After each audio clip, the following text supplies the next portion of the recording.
J'ai 83 ans et j'aurais aimé que quelqu'un m'assoie à 79 ans, me verse une tasse de thé et me dise: Laura, une fois que tu auras 80 ans, la vie ne continue pas simplement comme elle l'a fait dans ta septantaine.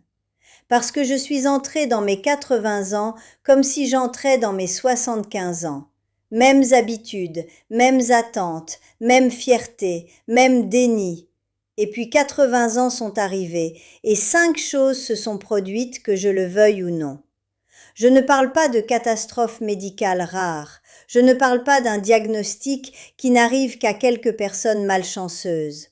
Je parle de changements, universels, silencieux.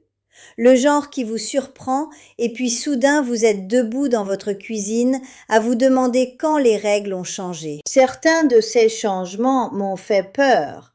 L'un d'eux m'a surprise. Et le cinquième, honnêtement, le cinquième est la chose la plus libératrice qui me soit jamais arrivée. Mais si je n'avais pas vécu les 4 premiers, je l'aurais peut-être complètement manqué. Alors je vais vous dire quelles sont ces 5 choses, exactement comment elles se sont manifestées dans ma vie et ce que j'ai fait quand elles l'ont fait. Et je vais le dire en langage simple, parce que je ne suis pas là pour jouer à vieillir avec grâce. Je suis là pour vous dire la vérité.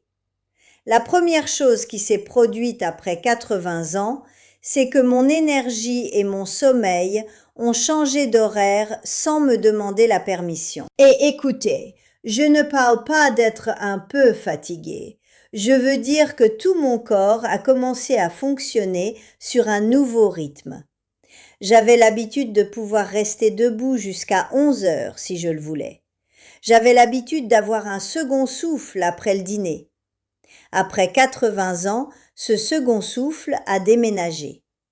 Vers 8h30, mon corps commençait à s'arrêter comme un magasin qui ferme pour la nuit.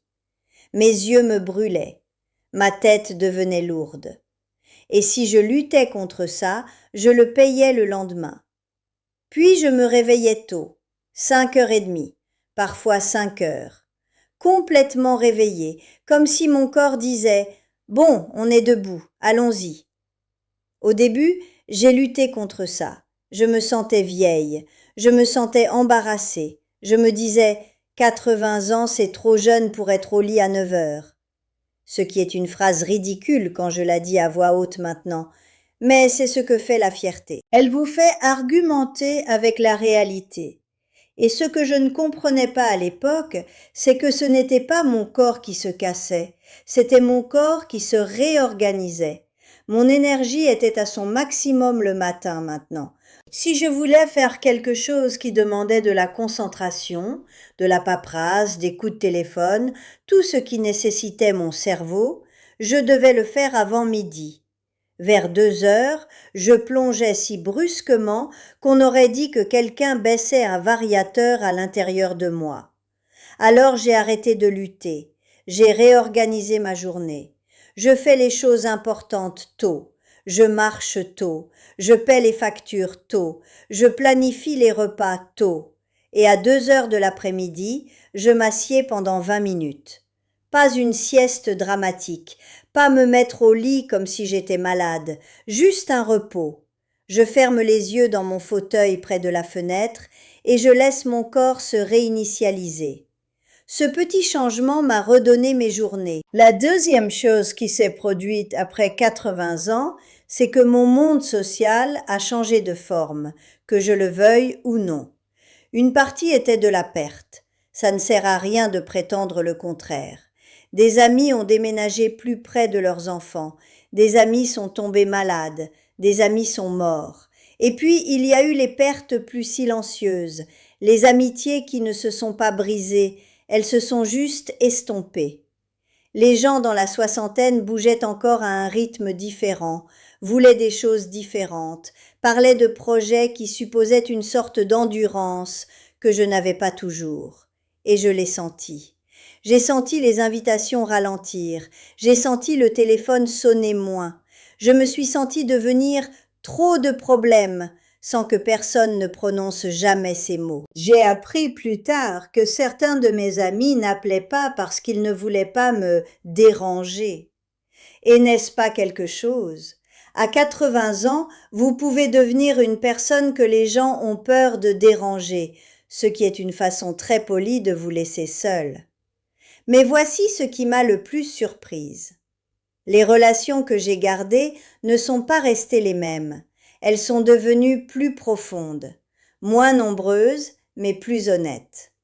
J'ai arrêté de tolérer les conversations superficielles juste pour remplir le temps. J'ai arrêté de gaspiller de l'énergie sur des gens qui n'appelaient que pour se plaindre et me vider. Mon énergie émotionnelle est devenue précieuse et ma vie a commencé à sélectionner ce qui était réel. J'ai créé de nouvelles connexions aussi, ce que je n'aurais jamais pensé faire. Après la mort de Vincent, et surtout après ma chute, je me suis sentie attirée par des gens qui comprenaient cette étape sans que j'aie à l'expliquer. Ma voisine Bette, une femme à l'église qui vivait aussi seule et ne s'en excusait pas. Une jeune mère en face qui avait besoin de quelqu'un de stable dans la vie de son enfant. Pas parce que j'essayais de remplacer mes anciennes amitiés, parce que ma vie avait changé et mes connexions devaient changer avec elle. Voilà la chose, ce n'était pas de l'isolement social, c'était du raffinement social.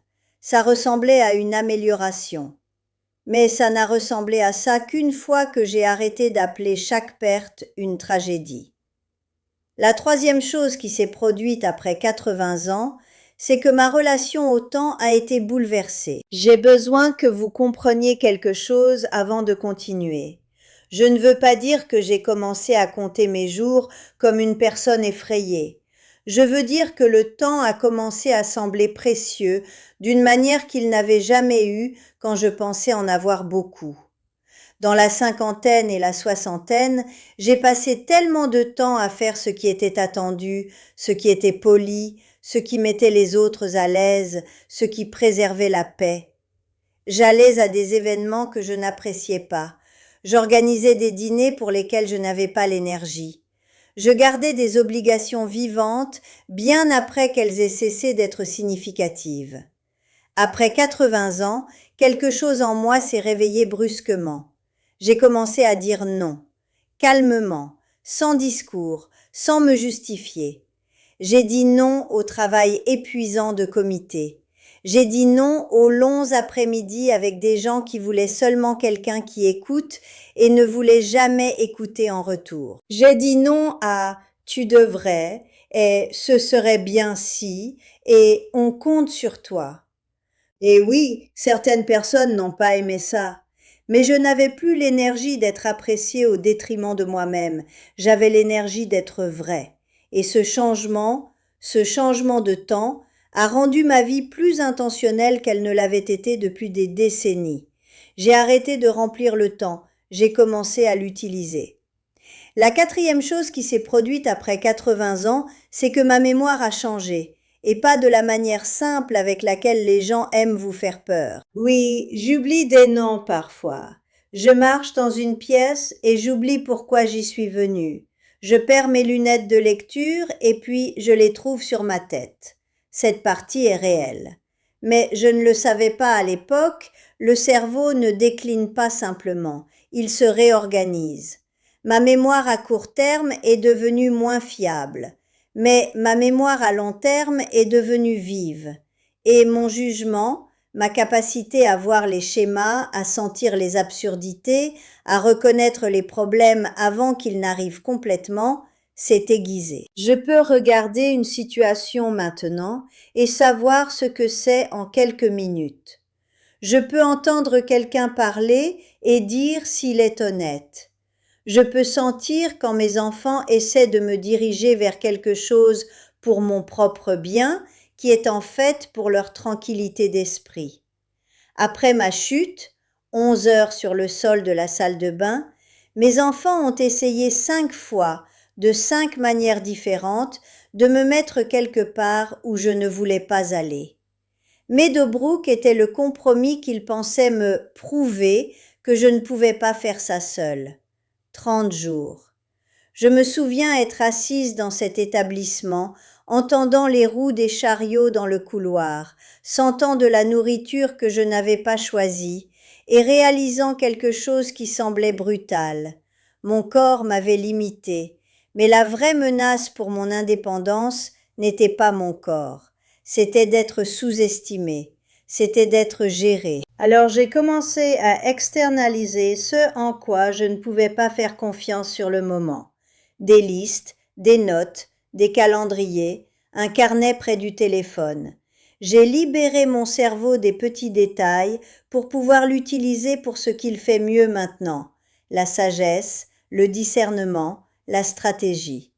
Et puis nous arrivons à la 5e chose, et c'est celle que j'ai annoncée plus tôt, celle qu'il m'a fait peur d'admettre, celle qui est, je pense, le plus grand cadeau d'avoir 80 ans si vous le laissez être. Après 80 ans, je suis devenue libre. Pas parce que j'ai arrêté de me soucier de qui que ce soit, pas parce que je suis devenue égoïste, mais parce que j'ai arrêté de jouer.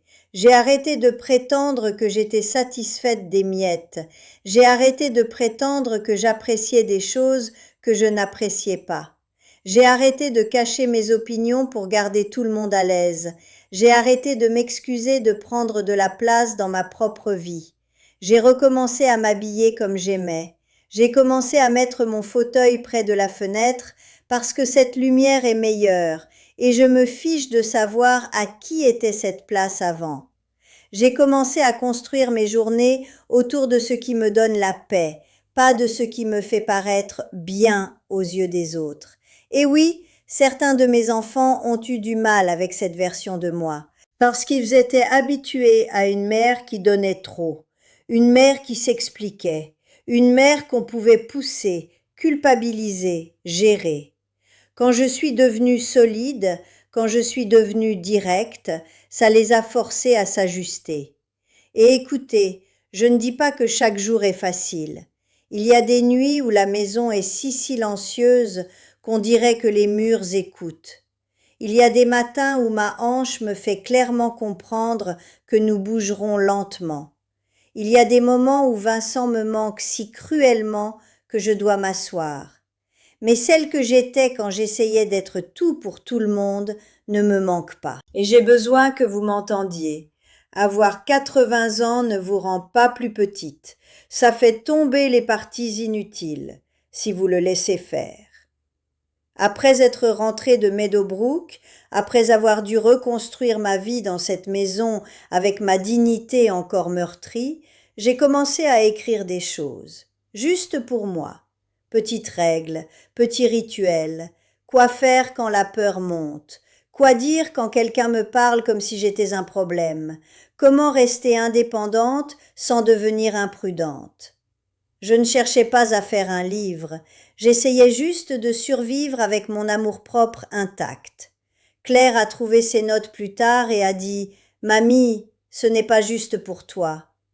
Elle m'a aidé à les mettre en ligne et l'a appelé le guide définitif de la liberté. Je me sens encore bizarre d'admettre ça à voix haute, honnêtement, mais c'est la vérité. Maintenant, voici la partie que je n'aime pas dire, mais je vais le dire quand même. David m'a encore appelé cette semaine. Il m'a dit de retirer le guide définitif de la liberté. Il a dit que ça embarrasse la famille. Linda a dit que je partage des choses que je ne devrais pas. Et j'y pense. Je perds mon courage. J'ai 83 ans et je n'aime pas les conflits. Je ne les ai jamais aimés. Mais je sais aussi ce que ça fait d'avoir 80 ans et d'avoir peur et d'être traité comme si votre vie était déjà finie. Je sais ce que ça fait d'être contourné au lieu qu'on vous parle directement. Et je sais ce qu'il faut pour revenir de ça. Alors le lien vers le guide définitif de la liberté est dans le commentaire épinglé. Je vais peut-être le retirer bientôt, parce que je perds mon courage et parce que mon fils continue à insister. Donc si quelque chose que j'ai dit aujourd'hui vous a touché, cliquez maintenant. N'attendez pas. Et si vous voulez m'aider à continuer à faire ça, laissez un like. Ça me dit que je ne parle pas dans une pièce vide. Je lis chaque commentaire que vous laissez, chacun d'eux. Alors dites-moi, lequel de ces 5 changements avez-vous ressenti le plus fortement? Lequel a été le plus difficile? Abonnez-vous si vous voulez continuer à parler. Chaque semaine, je m'assieds à cette table et je vous dis la vérité, calmement, parce que quelqu'un doit le faire. Et je suis toujours là.